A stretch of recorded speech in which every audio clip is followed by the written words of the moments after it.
ABP news, सर्वसामान्य जनतेचं खुलं व्यासपीठ। नाशिक जिल्ह्यातील इगतपुरीमध्ये एक धक्कादायक घटनेने खळबळ उडवली आहे। झाडावर लटकलेल्या मृतदेहाच्या चौकशीसाठी गेलेल्या पोलिसांवर संतप्त जमावाने हल्ला केला। यामध्ये 2 पोलीस जखमी झाले असून त्यांचे कपडे फाडल्याचा आणि मारहाण केल्याचा व्हिडिओ सध्या सोशल मीडियावर जोरदार व्हायरल होतोय। ही घटना आदिवासी बहुल भागात घडली असून पोलीस कर्मचारी कृष्णा गोडसे आणि रामदास जाधव या दोघांवर जमावाने हल्ला केला। 4 दिवसांपूर्वी एका युवकाचा मृतदेह झाडावर लटकलेल्या अवस्थेत आढळला होता। पोलिसांनी आत्महत्या असल्याचा प्राथमिक निष्कर्ष काढल्याने गावकऱ्यांमध्ये संतापाची लाट उसळली। जमावाचा आरोप आहे की पोलिसांनी या प्रकरणात केवळ किरकोळ गुन्हा दाखल करत योग्य चौकशी केली नाही आणि या घटनेकडे दुर्लक्ष केलं। त्यामुळे पोलिसांनी मृत्यूचं खोटं कारण दिल्याचा संशय व्यक्त होतोय। या हल्ल्याचा व्हिडिओ समोर आल्यानंतर पोलीस विभागात खळबळ उडाली आहे। संबंधित प्रकरणी अधिक तपास सुरू असून जमावातील दोषींविरोधात कठोर कारवाई करण्यात येणार असल्याचं प्रशासनाकडून सांगण्यात आलंय। ही घटना पोलीस आणि स्थानिक नागरिकांमधील विश्वासाच्या दरीवर प्रश्नचिन्ह निर्माण करत आहे। घटना अशी आहे की दिनांक 30 मार्च रोजी रात्रीच्या वेळी पोलीस स्टेशन इगतपूरच्या कर्मचाऱ्यांना काही माहिती मिळाली की धारवाडी शिवार जामुंडा गाव या ठिकाणी एक पुरुषाचं प्रेत एका झाडाखाली आहे आणि त्या माहितीवरून आमचे पोलीस कर्मचारी, एक अधिकारी API आणि 2 कर्मचारी त्यामध्ये गोडसे आणि कचरे असे त्या ठिकाणी गेले। खात्री झाल्यानंतर तिथं त्यांनी पाहिलं एक व्यक्ती पुरुष झाडाच्या खाली पडलेला आहे। त्याच्या गळ्यात एक अर्धवट ओढणी आहे आणि झाडाला पण अर्धवट ओढणी आहे फांदीला। तर त्यांनी मग त्या परिसरात तिथे चौकशी केली, लोकांना विचारलं, तिथला त्याचा ओळख पटली गेली। तर त्याचं नाव होतं भाऊ सखाराम दरवडे। तर त्या व्यक्तीला ओळखल्यानंतर तिथे त्यांचे वडील, आई त्यांना बोलवण्यात आलं होतं आणि त्यांच्या समक्ष मग तिथं फोटोग्राफ्स वगैरे घेतले त्या बॉडीचे वगैरे। आणि रात्रीची वेळ होती 10-10:30 म्हणून तिथे रात्री काही ठेवणं योग्य नव्हतं म्हणून त्यांनी ॲम्ब्युलन्स कॉल केली आणि ॲम्ब्युलन्समधून ती बॉडी रुरल हॉस्पिटल इगतपुरीला ते रात्री घेऊन आले।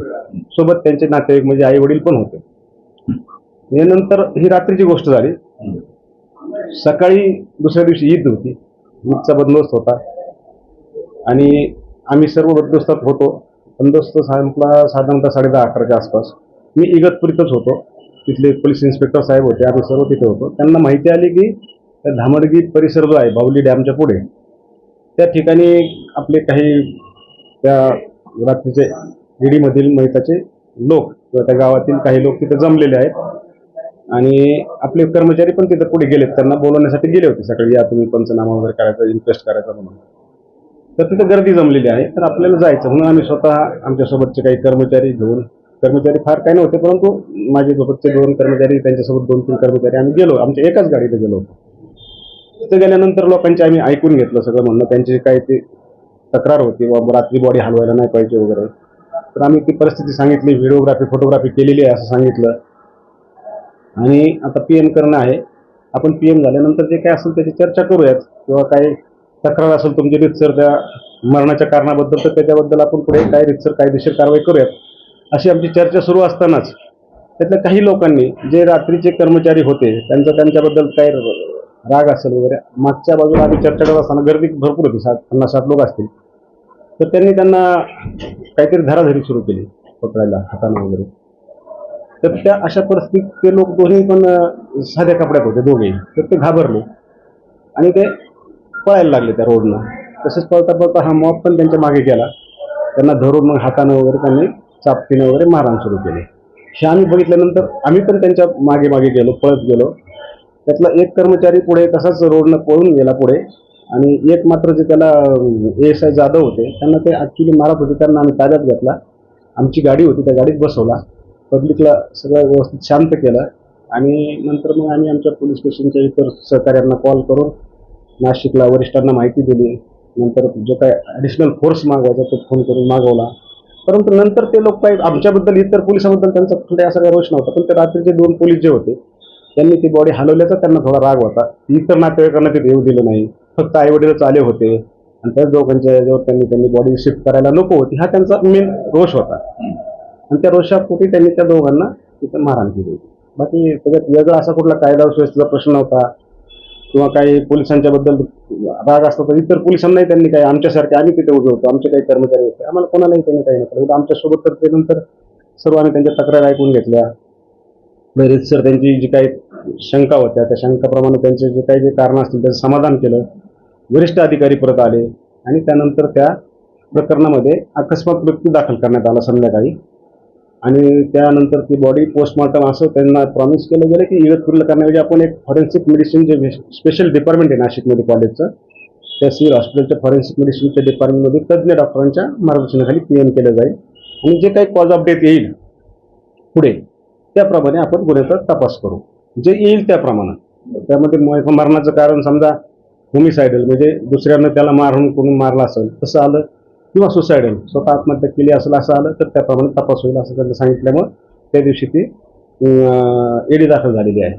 आणि पॅरलली ज्या पोलीस कर्मचाऱ्यांना त्या लोकांनी मारहाण केली त्या 2 पोलीसपैकी एका पोलीस कर्मचाऱ्याची फिर्याद घेऊन आणि त्यांच्या जवळजवळ 37 नावानिशी म्हणजे ओळख पटवलेल्या नावानिशी आणि इतर 50 ते 60 अशा लोकांच्या विरुद्ध त्याच दिवशी रात्री गुन्हा दाखल केलेला आहे. सध्या तो गुन्हा पण आमचा तपासावर आहे. कोणाला अटक केली त्या प्रकरणात? नाही, अजून सध्या तरी अटक केली नाही. मी अटकेची प्रोसिजर आता सुरू करणार आहोत, म्हणजे पुढची जी काही कायदेशीर प्रोसिजर त्यामध्ये सुरू करत आहोत. जे काही मृत्यू झाला त्या बाबतीमध्ये असं म्हटलं जात होतं की ते सुसाईड नाहीये, गळफास घेतले नाही, त्याचा खून करण्यात आला आता सगळ्या लोकांचं म्हणणं होतं आणि त्यातून तो वाद निर्माण झाला. आपण त्यावेळेस त्या 2 कर्मचाऱ्यांनी असं म्हटलं की यांनी गळफास घेतलेला आहे आणि त्यांचं म्हणणं होतं की खून झालेला आहे. तर त्याचा तपास त्या पद्धतीने तर तुम्ही त्या पद्धतीने पण तपास केला का? कारण तिथे गळावर काहीतरी खुणा होत्या असं म्हटलं जातं. तर यामध्ये मरणाचं कारण देणारे जे असतात एक्सपर्ट्स डॉक्टर्स असतात. आम्ही फक्त परिस्थिती पाहून अंदाजे सांगू शकतो की पोलीस अधिकारी अनुभवातून सांगतात तर काय झालं असेल. तर तिथे जी परिस्थिती ती पाहून त्यावेळेसच्या आमच्या अधिकारी कर्मचाऱ्यांनी ते ओपिनियन तिथं तोंडी दिलेलं आहे किंवा हे हाफ ओढणी फांदीला लटकलेली आहे, तुटलेली आहे, त्याच्या वजनानं कदाचित तो तुटून ओढणी खाली पडलेला आहे आणि त्यामुळे हे हँगिंग असावं असं त्यांना सांगितलं असेल. परंतु वैद्यकीय अधिकाऱ्यांनी जे PM केलेलं आहे, पोस्टमॉर्टम केलेलं आहे, त्यात त्यांनी स्पष्टपणे ते हँगिंग आहे असं आम्हाला अजून ओपिनियन दिलेलं आहे. गळफास कशासाठी घेतला? काही चिठ्ठी लिहून ठेवली होती का मुलाने? आमच्याकडे कुठलीही चिठ्ठी वगैरे काय होतं नेमकं कशासाठी त्यांनी गळफास घेतला? आता हे पार्ट ऑफ इन्व्हेस्टिगेशन आहे. त्यात आम्ही आता त्यांनी जे काही नावं वगैरे संशयित दिले त्याच्यात आम्ही तपास करू. त्यात ज्या काही प्रमाणे त्यांचा तपासात निष्पन्न होईल शोधण्याचा प्रयत्न आपण केला. म्हणजे त्यांची जी नावं दिलेली आहे ती लोक कोण आहेत? त्यात गावातली आहेत, इगतपुरी शहरातली आहेत की शेजारच्या गावातीलच आहेत आणि त्यांची नावं दिलेली मी आता डिस्क्लोज नाही करू शकत कारण की तो तपासाचा नावाला विचारलं. आणि सर हा पोलिसांवर हल्ला झाला आहे, मोठ्या प्रमाणात हल्ला झाला. 2 पोलीस आता सुदैवाने खूप लागलं नसेल त्यांना किंवा लागलं असेल पण अजूनपर्यंत 1-2 जणांना पण आपण अटक केली, जे मुख्य आरोपी असतील त्यांना तरी आपण अटक करायला हवी. कारण की गृहमंत्र्यांमुळे एक प्रकारे त्यांना हा प्रोत्साहन दिल्यासारखं होतं, त्यांनी काहीच केलं नाही. असं कोणालाही अभय दिलं जाणार नाही. काही सिच्युएशन नुसार निर्णय घ्यावे लागतात, परिस्थितीनुसार थोडंफार निर्णय घेण्याला विलंब होऊ शकतो पण ह्याच्यात कारवाई 100% कायदेशीर कारवाई केली जाणार. महाराष्ट्राचे सर्वमान्य दैनिक समर्थ गावकरी अहमदनगर, पुणे, नाशिक, जळगाव, धुळे, नंदुरबार, सोलापूर, कोल्हापूर, सांगली, सातारा, मुंबई, ठाणे, पालघर, रत्नागिरी, रायगड, सिंधुदुर्ग, नांदेड, उस्मानाबाद, बीड, औरंगाबाद, नागपूर, गडचिरोली, भंडारा, गोंदिया, अकोला, यवतमाळ, बुलढाणा येथून एकाच वेळी प्रसिद्ध होणारे एकमेव दैनिक सर्वसामान्य जनतेचे खुले व्यासपीठ. संपादक आहेत विश्वासराव आरोटे. मोबाईल नंबर आहे 94 23 38 85 08. दुसरा मोबाईल नंबर 94 23 46 72 72. तिसरा मोबाईल नंबर 75 88 15 0001.